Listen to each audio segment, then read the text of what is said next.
Yo, what is good, YouTube, and welcome back to another JC2K video. In today's video, I'm going to be breaking the top 10 best non-gambling power forwards here in NBA 2K24 MyTEAM right now. This is a pretty solid list, I would say. There's actually a pretty good amount of good power forwards that you can attain without having to gamble in MyTEAM right now. Before we hop into the video, if you haven't already, make sure you hit the subscribe button. Help me push towards the 25,000 subscriber mark on the channel. I upload every single day. Tons of consistent daily MyTEAM content. Would really appreciate it if y'all do subscribe. Without further ado, let's hop right into it. Starting off with number 10, which is a card that I'm not a huge fan of, and it's this Domantas Sabonis card. I don't personally love this card, but I do understand the value of number one, being 7'1" with a 7'3" wingspan, and having pretty good speed, solid all-around defense. I understand the defensive badges aren't great, and having off limitless, good finishing badges, good playmaking badges. Like, I understand on paper he's a pretty good card. He does a lot of things well, and he's not, I mean, he's pretty complete as well. I just don't like his release all that much. I don't think he moves very well. He's better at center than he is at power forward, and realistically on the non-gambling center list, he will likely be higher than number 10, but at power forward, I just don't think the card is that great, and I think number 10 is probably a pretty fair spot for him. Number 9 is going to be Pink Diamond Tyson Chandler, a card that I do definitely like more than Domantas Sabonis. Tyson's biggest flaw is just that he's not that elite of a three-point shooter. 76 3-ball is not amazing. And just overall needs a lot of badges, definitely needs playmaking and shooting badges, but he's a phenomenal defender, one of the better defensive cards in the game, and he's also super duper athletic, an elite level rebounder, another guy who is really probably better at the center position than he is at power forward, but I honestly think his release is pretty smooth and easy to green as well, so I like Tyson a ton. I'm a big fan of him as a card. He's been out for a long time and he's still super solid. Dino Raja is number 8 to me. I like this Dino card as well. He's viable and he is good. He's 6'11" with 7'11" wingspan, has a nice release. Yes, he needs some shooting badges and he needs a three-point shoot, but he's got good speed. He's a versatile defender, especially on the interior. That 7'11" wingspan is very valuable, and he's a super athletic, versatile slasher as well. Nice release, MJ dribble style. Not the best SIGs in the world, but not bad for a power forward either. So, like, overall, I think he's a really solid card, and I like Dino Raja a lot at number 8. Number 7 is going to be Marc Gasol, totally free.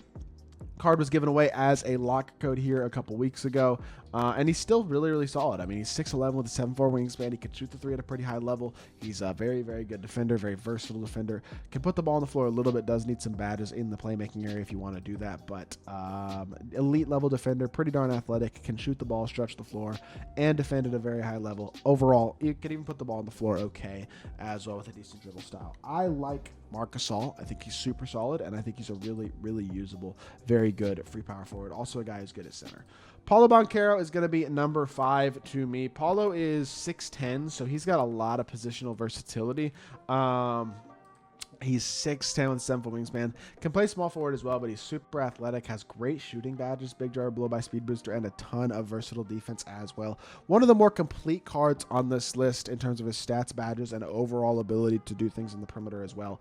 The thing is, the SIGs on him aren't top tier. I mean, Steph's dribble style isn't great, and then card and escape is pretty bad. His behind the back isn't a great behind the back at all. None of his SIGs are all that good, to be honest. Luka's moving hezzy means he can't even same side burst properly. Overall, he's just really meh as a card, I think, at the power forward position in terms of his movement. In terms of, like, he's not bad. He's very solid. Not a bad card. Super complete stat and badge-wise. I like the card. Animation-wise, he's kind of meh.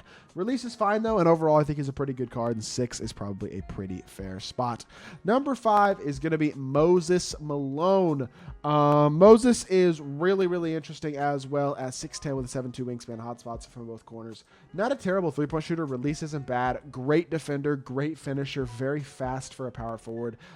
Really good interior defender. I feel like I like him better because even though he's the same height as Paulo Banchero, he definitely feels a lot bigger and a lot more versatile defensively against bigs. Kobe dribble style really isn't bad. Neither is the Kobe escape, so he's got a couple of decent SIGs. I think his release is decent as well. I honestly do believe he's a really versatile, really good power forward. The top 5 spot is a pretty fair slot for him.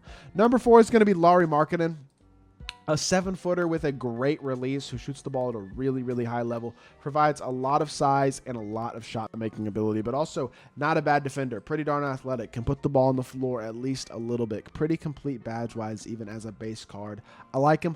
I think adding ankle braces, box obvious, challenger, workhorse, that type of stuff defensively will help, but overall, I like the card a lot. I think his release is easy. I think he shoots the ball at a super high level. He's super athletic. Kobe dribble style gives him a go-to, like, decent SIG anyway, and then his fade is not bad either. playmaker. Overall, I like Lowry a lot, and I think number 4 is a pretty fair spot for him. Number 3 is going to be Alperen Şengün. Alpi has Jamal Murray's behind the back and really, really nice movement for a power forward. CP escape is certainly not bad either. I'm sorry, it's Harden behind the back. John Wall's drag back, CP escape, Kobe dribble style. Pretty nice release and very complete. Again, stats and badges: fast, good shooter, good dunker, good defender, versatile, has a movable enforcer on Hoff. Really, really nice all-around card who does actually have above average playmaking ability and SIGs as well, which is something that does help to elevate this card compared to a lot of the other cards on this list, is him having that upgraded ability to shot create. Number 2, I'm trying to remember. No, number 2 is Nate Thurmond. I'm sorry. Nate Thurmond is really, really good. This card, I understand people might have a little bit of an issue with him being on this list, but you don't have to explicitly gamble to get this Nate Thurmond card. Now, if you have the 1,950 player cards required to get this card, there's a very good chance you spent a lot of money and you have gambled. But he is not a gambling card himself, and I think that's fair to put on the list. 6'11" with a 7'2" wingspan. Really smooth, easy, pretty quick release. Good playmaker. Great insane defender and great finisher as well. Release is nice, Pro 2 fade, really top tier SIGs. He does a lot of things at an elite level at the power forward position that very few other cards on this list do, and I think he's absolutely phenomenal. Honestly, he might deserve to be number 1, but I think I'm giving the edge to Bill Russell. I understand Bill Russell's upper is weird. It's a little janky, but size-wise, very similar to Thurmond. Defensively and as a finisher, very similar. Even as a playmaker, I'd say pretty similar. Could use the handles for days badge, has off speed booster, Kobe escape, pretty good SIGs. Shooting badges are not bad either. I think I like his release, honestly. I understand the upper is really strange, but his base is super smooth, and I think as a whole, the jump shot is really easy to green despite looking a little weird. SIGs are pretty good on Bill. He's got Jamal Murray behind the back, John Wall's drag backs, D-Book dribble style, and Kobe escape is also another guard with really good animations. And overall, I do believe he is probably the best power forward currently in my team right now. Now, with that being said, this list is for sure a lot of opinion, and there's also several good cards that I probably left off the list. And obviously, there's a lot of guys that there's a potential you could have gotten as well that are gambling cards. But I do think, in all honesty, the power forward position has a lot of really good free cards, especially with them having added up Bill Russell as a bold reward recently. I guess that card came out yesterday. That has helped a lot, and I think, honestly, the thing is, we're doing really good at most of these positions. Outside of really top-end small forward, I feel like that could be a little better in terms of non-gambling cards. And then obviously top-end center, which hopefully will be helped with Dikembe Mutombo pretty soon.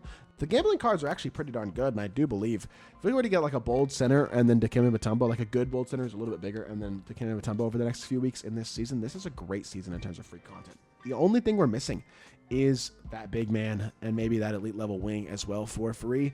But as a whole, I actually like the state that we're in with free content. I just think gambling content obviously is still the overarching theme of this game and something that does definitely hold it back. But with that being said, that is going to do it for this video. I hope y'all did enjoy. Let me know in the comment section down below what you think of my list. And if you did enjoy the video, make sure you hit that like button, leave a comment, and subscribe.